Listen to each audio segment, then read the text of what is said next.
Hello আমার প্রিয় সাকিবিয়ান ভাই বোনেরা, আশা করছি তোমরা সবাই খুব ভালো আছো এবং সুস্থ আছো। বন্ধুরা, তোমরা অনেকেই মনে করছো যে মেহেদী হাসান হৃদয় ভাইয়া চুপ কেন চুপ কেন। ইভেন যখন তিনি পোস্ট করেননি তার আগে থেকে একটাই কথা যে তিনি কেন চুপ।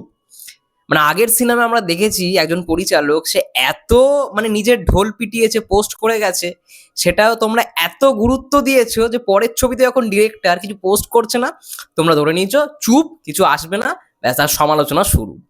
তো ব্যাপারটা এমন একদমই নয়। তাদের একটা নিজস্ব প্রমোশনাল প্ল্যান ছিল যেটা তারা আগে থেকেই বলে এসছে এবং হৃদয় ভাইয়ার পোস্টের পর থেকেই আমরা সেটা বুঝতে পেরেছি।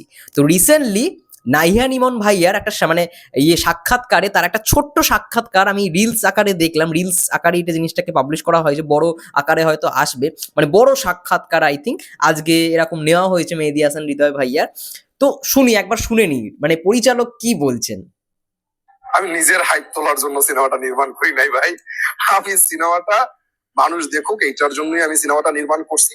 ওই জিনিসটা যদি মাথায় রাখতাম তাহলে হয়তো বা সিনেমাটা ঠিকঠাক বানাইতে পারতাম। আমি সিনেমাটা ঠিকঠাক বানানোর চেষ্টা করছি। আমার নিজের একটার পর একটা ছবি দেওয়ার পর হাইপ উঠবে, আসলে এই চিন্তা আমার মাথায় ছিল না, এখনো নাই। এখনো এর জন্যই আমারে সবাই বলে যে ডিরেক্টর চুপ কেন, ডিরেক্টর চুপ কেন, ডিরেক্টর চুপ কেন। এর জন্যই বলে। আমি যদি হয়তো বা অনেক বেশি ছবি টবি দিতাম অথবা অনেক বেশি ইয়ে করতাম তাহলে হয়তো বা নাও বলতে পারতাম, কিন্তু আমার স্ট্র্যাটেজি অ্যাকচুয়ালি এরকম না। আমি নিজের হাইপ তোলার জন্য কিন্তু তিনি চাইলেই পোস্ট করতে পারতেন, নিজের হাইপ তোলার জন্য, জাস্ট নিজের, যে হ্যাঁ আমিও হাইপে আসবো, কিন্তু তিনি সেটা করেনি। তার মানে বুঝতে পারছো তিনি কতটাই ব্যস্ত। এবং তাদের স্ট্র্যাটেজি বললাম না, একদমই আলাদা।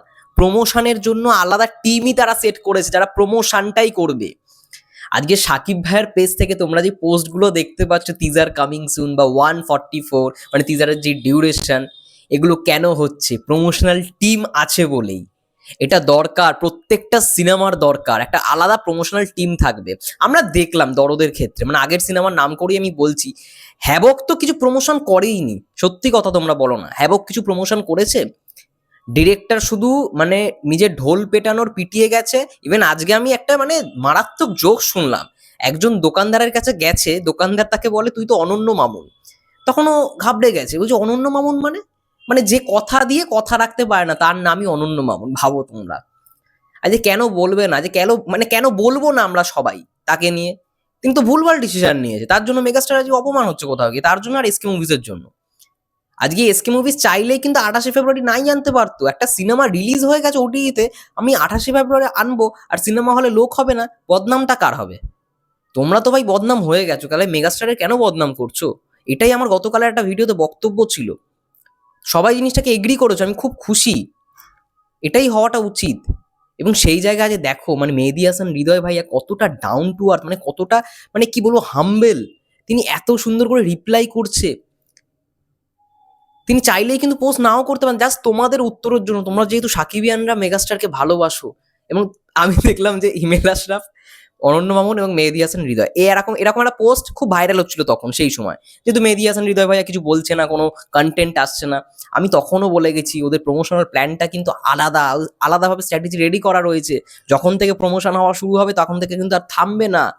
এবং আমরা আশা করছি, যেহেতু বরবাদ রিলিজ আর মাত্র 1 মাস মতো টাইম, 1 মাসের একটু বেশি সময়, তো সেই জায়গা থেকে প্রমোশনাল কন্টেন্টগুলো একটু গ্যাপ গ্যাপ করে আসবে। তো সেই জায়গায় সব কটা কন্টেন্ট অনেকের কাছে পৌঁছাবে, রিচ পাবে।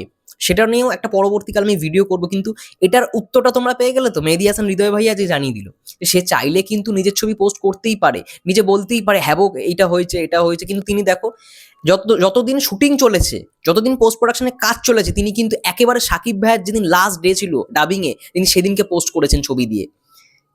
তিনি কিন্তু একবারও শুটিং এর মুহূর্তে পোস্ট করেননি, বা যখন ডাবিং চলছে তখন একবারও মুহূর্তের জন্য সাকিব ভাইয়ের ছবি পোস্ট করে দেয়নি। একেবারে সাকিব ভাইয়ের ডাবিং শেষ, সেই দিন সাকিব ভাইয়াকে নিয়ে পোস্ট করেছে। কারণ সাকিব ভাইয়া প্রথম দিন থেকে তার বড় ভাইয়ের মতো পাশে ছিল। এবং যখন পুরো সিনেমাটা সাকিব ভাইয়া দেখে তখন বলে হৃদয় খুব ভালো বানিয়েছিস। এটাই হচ্ছে ডেডিকেশন, এবং ডেডিকেশন মাফিক সে কিন্তু কাজটা করে গেছে। মেগাস্টারের তো অবশ্যই ডেডিকেশন রয়েছে, তার জন্যই তিনি মেগাস্টার। কিন্তু হৃদয় ভাইয়া তার প্রথম সিনেমা, সে চাইলেই তো নিজের ঢাক নিজে পেটাতে পারতো, নিজের প্রমোশন নিজেই করতে পারতো ছবি ফবি দিয়ে, কিন্তু করেনি। প্রমোশনের জন্য কিন্তু আলাদা টিম রয়েছে এবং সেই মাফিক কন্টেন্ট আসবে। আজকে আমি বলেছিলাম না টিজার টিজার, তোমরা ভাবছো টিজার টিজার টিজার, প্রমোশনটাই ওরকম ভাবে সেট। 24, 25, 26 আবারও বলে দিচ্ছি, প্রত্যেকটা ভিডিওতেই একটাই কথা বলছি, 24, 25, 26 এই 3টে ডেটের মধ্যে যে কোনো একটা ডেটে টিজার আসতে চলেছে। আমি বলেছিলাম কন্টেন্ট আসবে, এবার তোমরা সবাই জেনেই গেছো টিজারই আসছে।